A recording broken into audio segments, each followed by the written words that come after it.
How to force enable flash on iPhone camera. Hello everyone, I am Bishaka and welcome to our channel. I will take you through the step-by-step process on how to force enable flash on iPhone camera. Now, let's get right into the tutorial.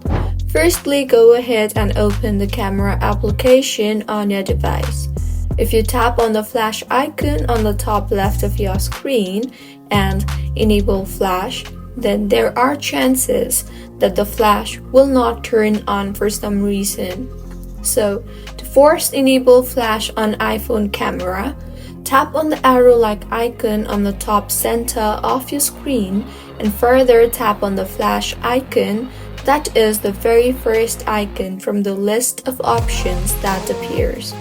Now tap on the on option and with this the flash will be enabled, and now if you go ahead and take a picture or a video, the flash will appear.